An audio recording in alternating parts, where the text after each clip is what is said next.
Welcome back, you guys, everybody. We're back with another Next Unique Individual interview, and we're here in Atlanta with Asia Mills. What's good? You want to tell the people about yourself?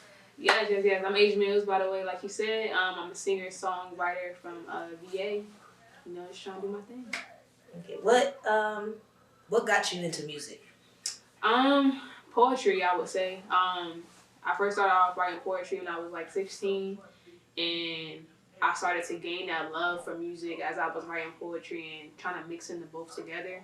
And I'm starting off in church and stuff singing. That's how I learned how I had a voice. Yeah. So, it's all started from just basically just writing poetry and just, getting that flow and being able to mix the both together.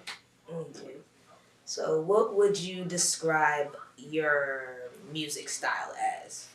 I would just say that real R&B feel, that old school R&B, because that's what I love.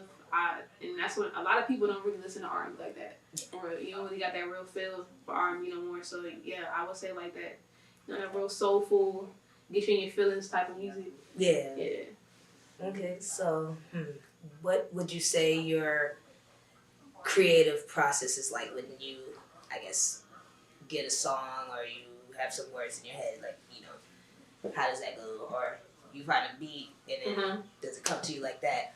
For me, it's a little weird. I don't know if anybody else is like that, but when my best vocals or lyrics come to me when I'm driving by myself, just vibing in the car, just going anywhere. It's like that's like my process. But sometimes it's hard for me to sit down and just start writing with a beat. But for the most part, when I'm just driving, you just feeling. Yeah. Listening to someone on the radio and you're like, oh, let me take a second. I got something random that come on mind. I just pull my phone out, play, record my little voice memos and everything like that. Mm-hmm. And then I'll go back and listen to a beat and, that might go with this. Or I'll just listen to a beat or I'll get that feel from that beat. Or this like a love song. This like could be something that, about. Who has inspired you or what has inspired you, like, I guess, to give that style? I know you said the old school 90s. I said 90s. When you're saying that, I think of 90s. Like, the 90s R&B, like, so soulful. Like, how would you, I guess, pretty much say who those inspirations like behind that? I would say just my mom played a lot of old school music when I was younger. So like listening to like Aaliyah and Jodeci and just all them those great artists, Tank, Maxwell, just growing off of that, those kind of vibes that was instilled in me, it just made me, love music even more because it just feel good. That kind of music just feel good to you. Yeah. So it always stuck out to me and it always, I feel like music is like a good, like setback for somebody. If you going through anything, like, so music just feels good. Whether, you can have a bad day, you throw on a song, that might just, lift you up. So I feel like that era of music, it inspires me to write what I write. And it just feels good because I want to feel good when I listen to music, so I want to get that same vibe of people when they listen to music as well. Yeah, I feel it. Have you ever performed before?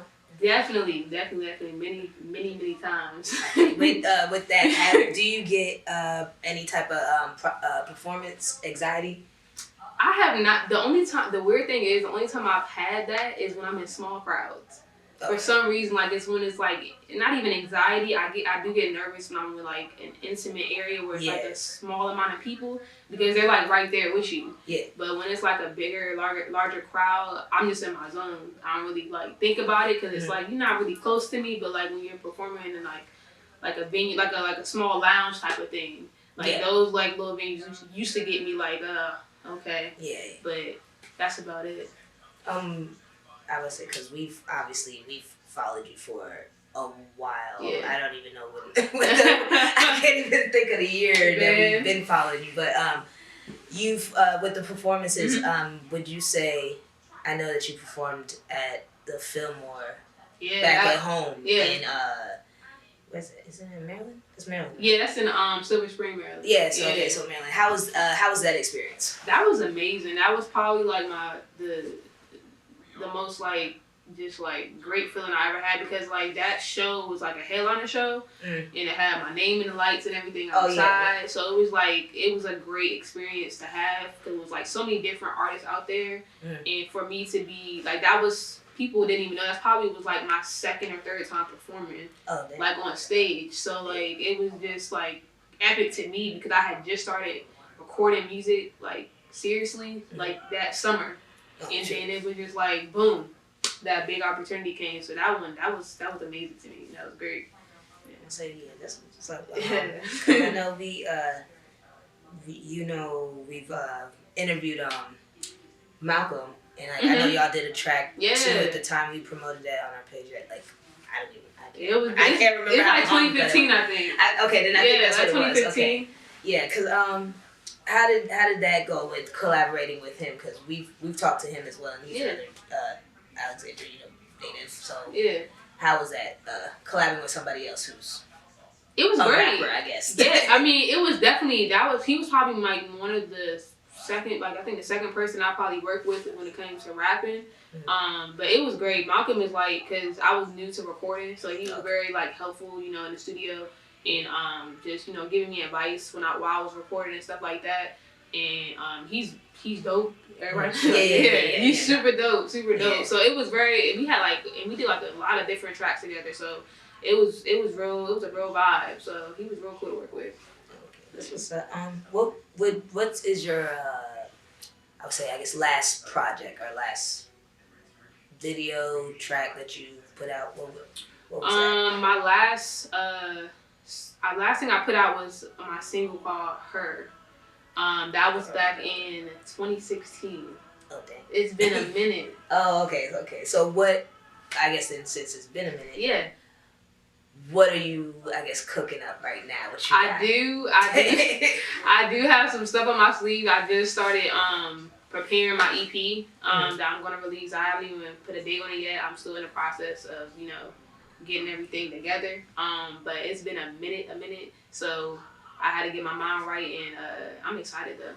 Does it have a name? Not yet. Oh, okay. So not no yet. Name, no date. This is the first time I'm talking about it. Oh, okay. This is the first. So y'all got like the exclusive. You hearing it first, right here. Exclusive. Yeah. Okay. Yeah. Okay. Well, we usually like to wrap up our interviews with what makes you feel like you're the next unique individual, next big thing. I would just say, just being myself. I don't know. I wouldn't say that I'm better than anybody, but I just feel like when you're just genuine and you're just doing it more for than yourself, because I feel like music is bigger than me, and I'm doing it because I do love it, but also doing it because I know music can touch somebody else. Somebody might be able to,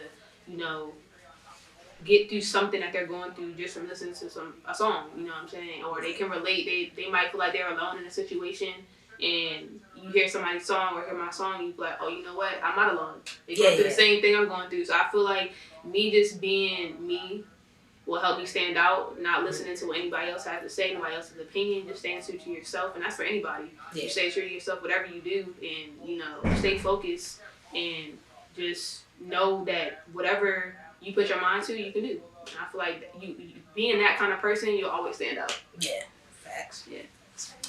Well, you guys heard it first. We, just got finished done with H&Os. Yeah. In Atlanta, and thanks for coming out and meeting with us and everything. Definitely, it's been a minute, so we had to make this happen. This interview was long overdue. Long overdue. From like